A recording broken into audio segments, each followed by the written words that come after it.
Hey friends.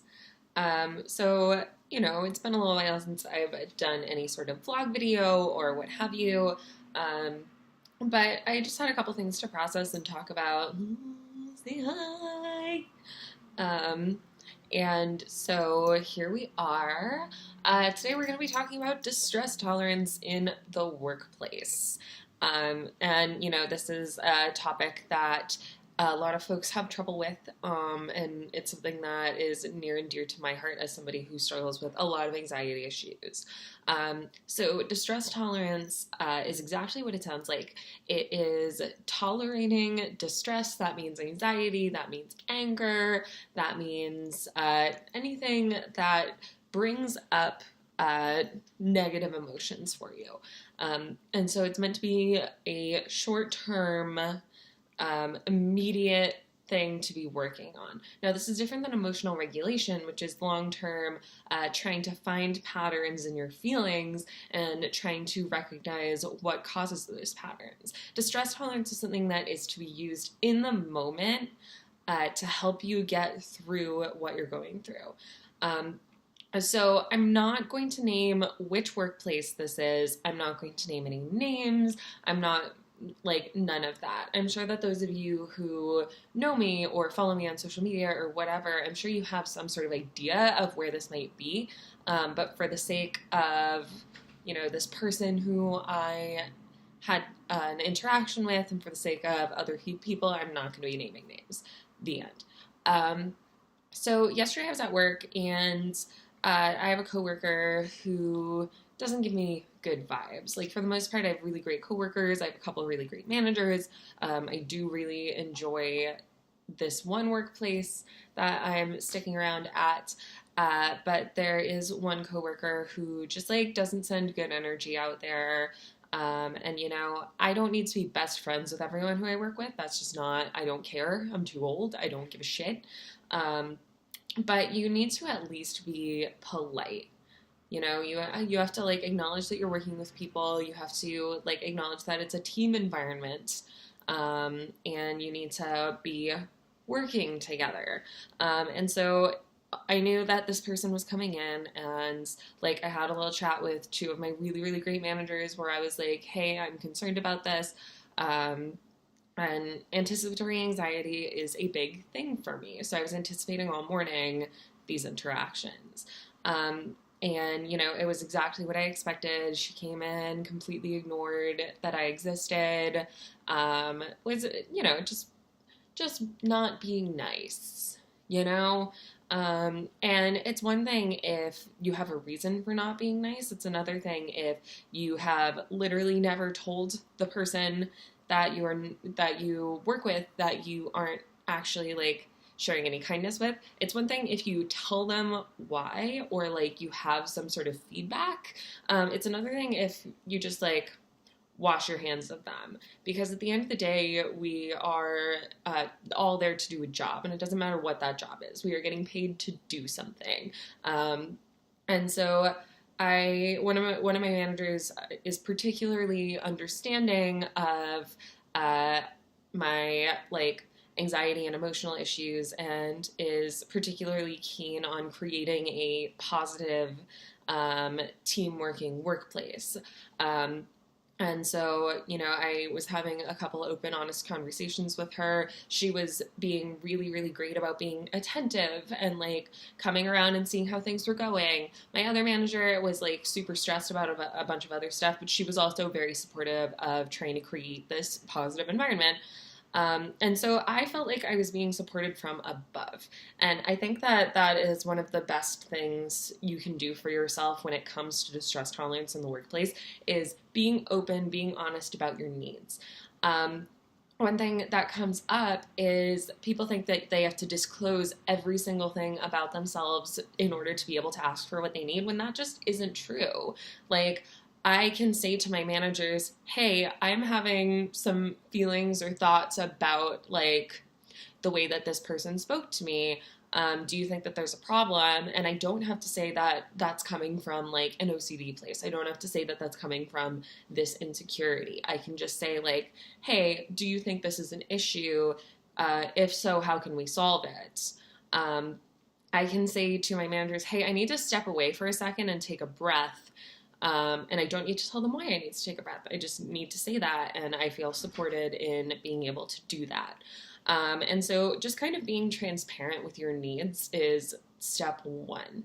And I know that not everyone feels that open, and not everyone feels like they can ask for what they need. But being assertive is something that is a trend, especially among those of us who have a lot of mental health issues. It's a trend that we need to hop on, because when you don't ask for what you need and you don't assert your position, then nothing's going to happen, right? Like, you can't possibly get what you need, and not getting what you need means that you're not doing your job. So it's in everyone's best interest that you assert your needs and those needs are met. And like, maybe those needs aren't met perfectly, but somebody is trying to meet you halfway. So step one is communication on that. And so we were communicating, we were all on the same page, we were trying to make it through.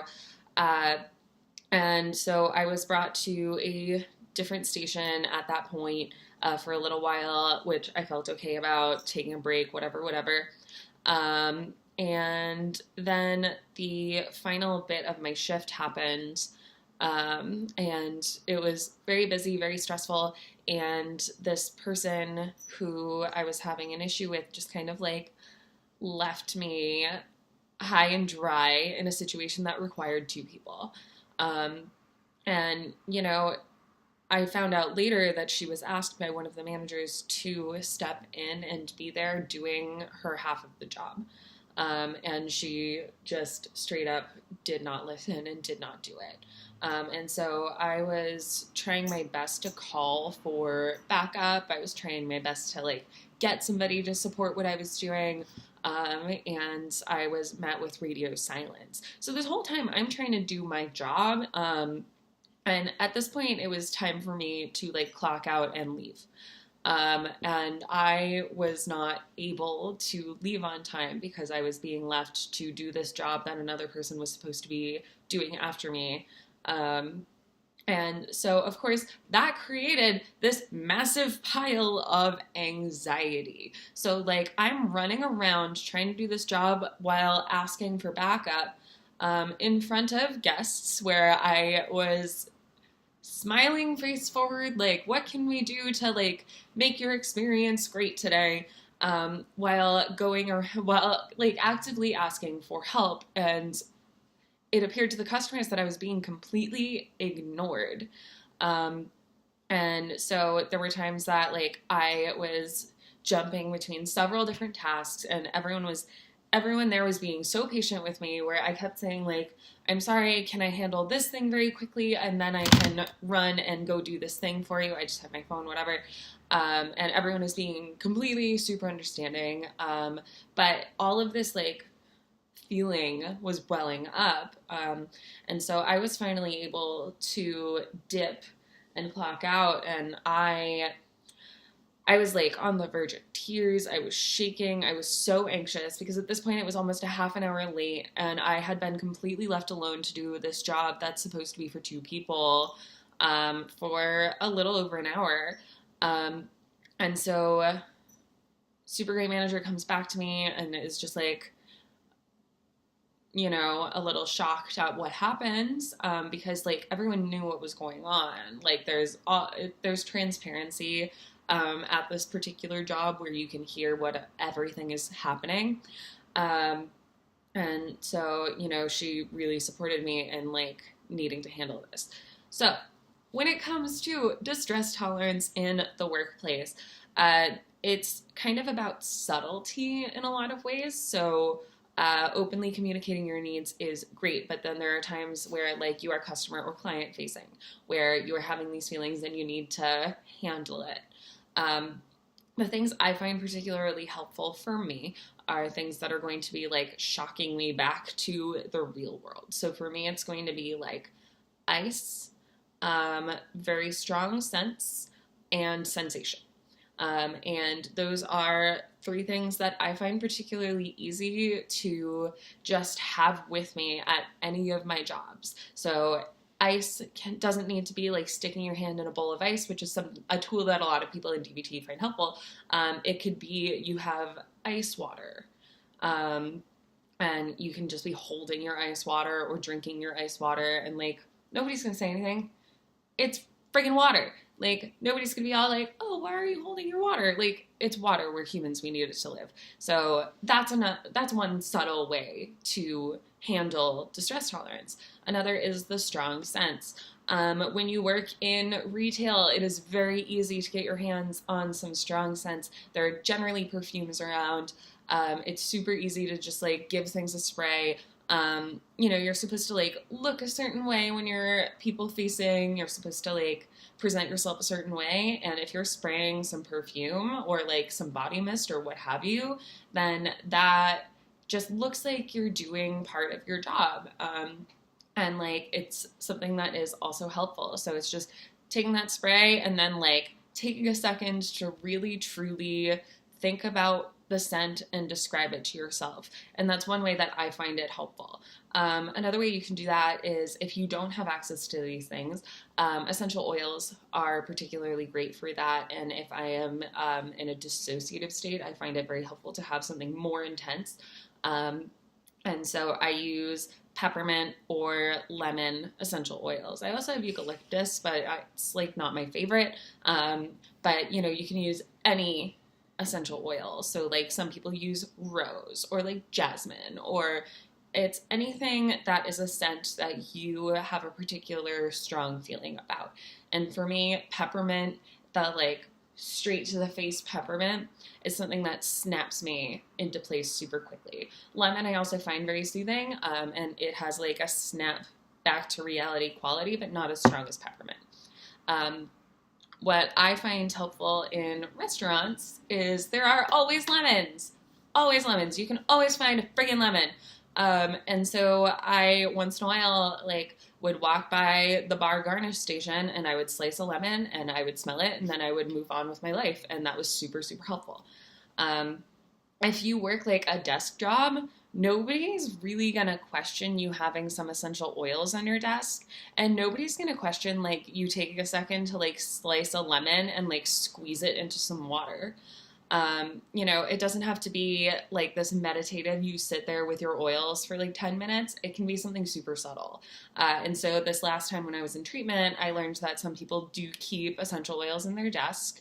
And it's something that is helpful for them and just seems like they're enjoying a nice scent. The final thing that I find particularly helpful is texture.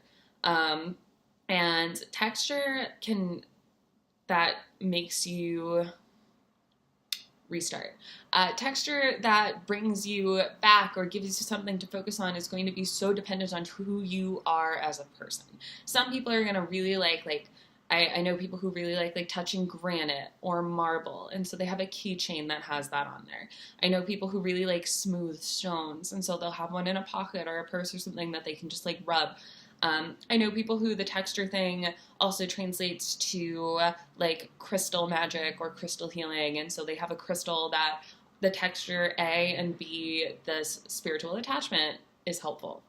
I find like weird textures good. That's one of the reasons why my little wire-haired terrier, this is Beaker if you haven't met him, that's one of the reasons why he is helpful as an ESA. He has wire fur, which is a very particular feeling of fur. I find that helpful. I find sticking my hand into something that is just all-encompassing very helpful. So if it is like water, cool, that's great. If it's like a bag full of like little foam balls or styrofoam balls or like marbles, I have a giant bowl of Orbeez at home now that I use, which I find particularly helpful as well. And those are the things that I enjoy, things that are strange or all-encompassing. And one of the ideas of using texture is you have to describe the texture that you're feeling either to yourself or to somebody else. And so by taking the time to truly describe what you are feeling, you are taking yourself out of the distress, because you can't focus on two things at once. And if you are really, really focusing on what you're feeling, then it's going to help take you away from that distress.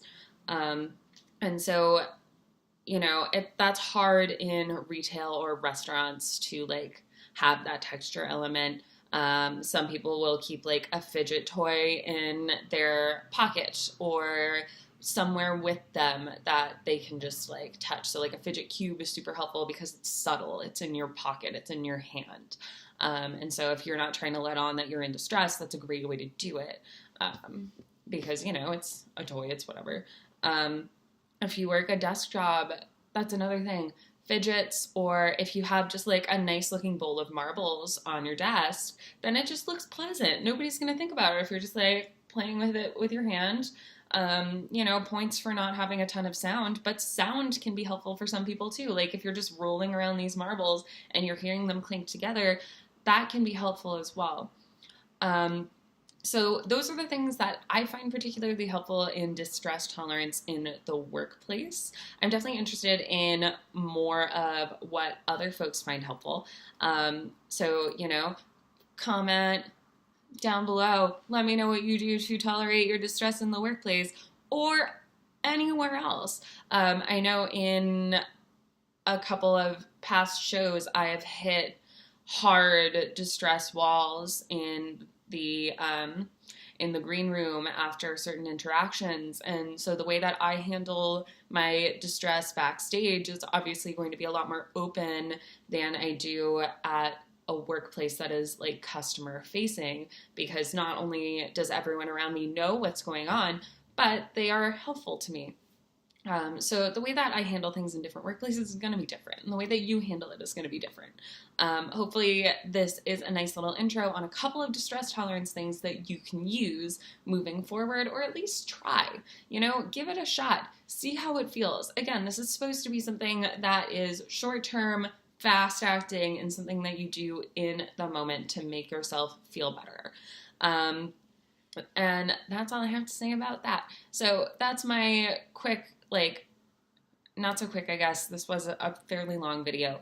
But that's my, like, version of distress tolerance and the things that I find particularly helpful. There's a lot in DBT to distress tolerance. It's a whole unit, and there's a lot more to go into.